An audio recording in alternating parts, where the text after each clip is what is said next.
Russians indicted in the first charges in 2016 election interference. The stuff that these guys were doing was clearly, at the very least, reprehensible. Pretending to be people that they weren't, sowing discord, promoting destructive memes, essentially. And apparently the subject of much of their ire was Hillary Clinton, which makes a certain amount of sense. Hillary Clinton not viewed in a friendly light, shall we say, by the Russian government and by anybody who had anything to do with the whole Ukraine situation and whatnot. She was Secretary of State. She was not Russia's friend. And so but the larger question here, I think, is it's apparently illegal to do these things if you're not a U.S. citizen, if you're not in the United States. Why is it legal to do these things if you are a U.S. citizen? Why is it legal for companies and individuals in the United States to do the exact same stuff that these Russians have been indicted for and do it on an ongoing basis? A couple of times a day, literally, reading my Twitter feed, I will see some outrageous statement made by somebody, and typically a divisive and outrageous isn't even the right word, but just something that just kind of sets off the flags in my head, going, huh? And I mouse over the person who posted it, and they've got 900 tweets or 3,000 tweets and 2 followers. In other words, it's not a real person; it's a bot. It's I ban them, but they're popping up at the rate of a few hundred a year, several a day, and most of them aren't Russian bots; they're American bots. And so we have a serious problem here. Obviously, Russia messing with our election, huge problem, but. Is the NRA messing with our elections? I mean, who is hiring these trolls here in the United States?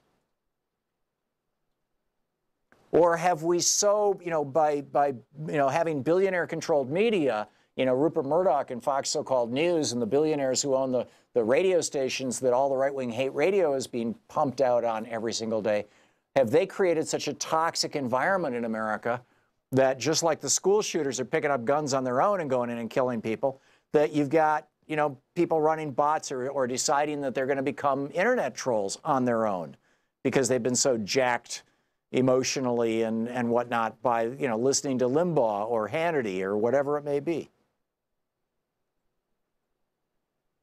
We actually started passing some really good legislation in 73, 74, and 75 in the aftermath of the Nixon scandals, that limited the amount of money that could be put into government, that limited the ability of rich people and corporations to buy public officials, and that limited the ability of Americans to engage in what you might call dirty tricks, the stuff that Nixon was up to, in deceptive electioneering.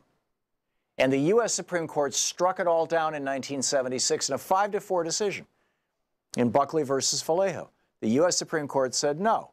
If the First Amendment guarantees your right of free speech, political free speech is the most important of all forms of free speech, and we are deciding that while traditionally speech has been determined to be when people say words or write words, that going forward, speech means when people spend money. So billionaires have the largest amount of free speech. They have the most money. Big corporations, the largest amount of free speech. They have the most money. And we've been on a downward trajectory ever since then. It brought us Reagan, it brought us Bush, it brought us Trump, and neither Bush nor Trump won the actual general election. They both won by the Electoral College. They both lost the popular vote.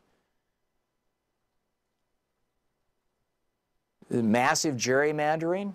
Manipulation. I mean, think back to when the Affordable Care Act was being passed and the ad that the Koch brothers were paying for and sponsoring, with, Dr. Uncle Sam with his speculum and his rubber glove. These were not honest attempts to inform us about public debate. these and many others. These are just, you know, naked appeals to emotion and to fear. Be afraid of national health care. Be afraid of your neighbors and friends having access to health care. Billionaires don't want to pay the taxes for that, don't you know? Just the whole thing is like, we need a reboot in this country. Armin in Bradenton, Florida. Hey, Armin, what's on your mind today? God bless you for everything that you just said. I mean, in the last 5 minutes.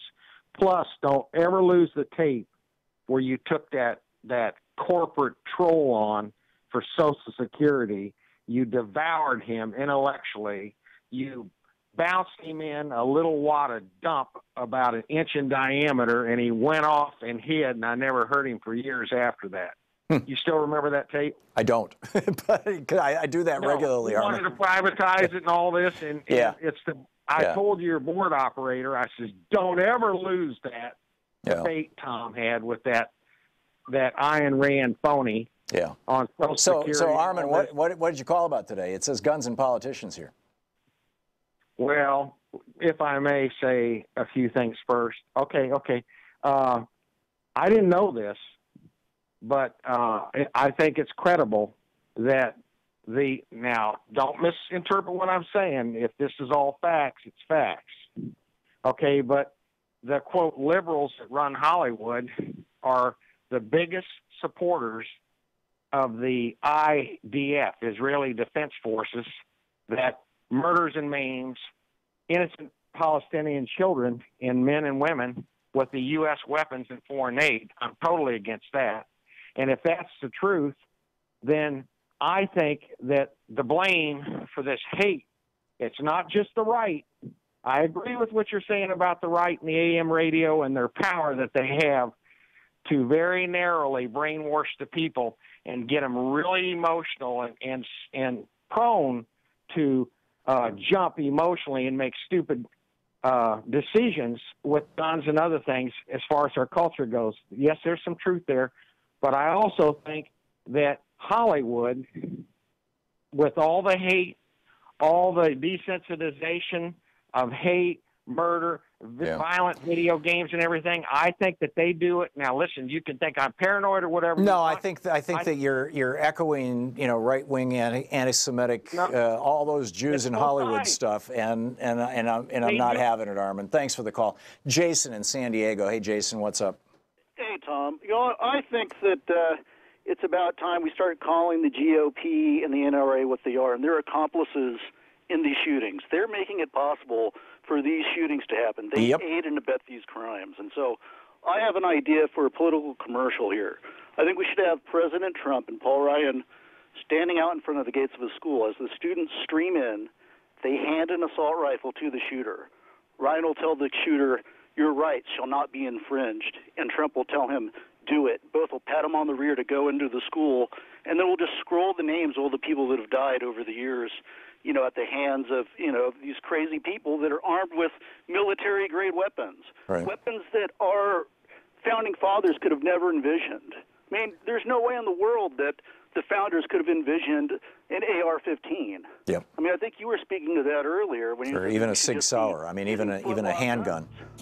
Yeah. No, it's very, be, you know, portrayed as the. Yeah, no, you're right, Jason. And the criminals they are. They're accomplices in these shootings. Yeah, I agree. They're helping these people commit these murders. I agree. A 100% rating or anything above a 50% rating with the NRA for a member of Congress should disqualify them from public office. Jason, thank you for that.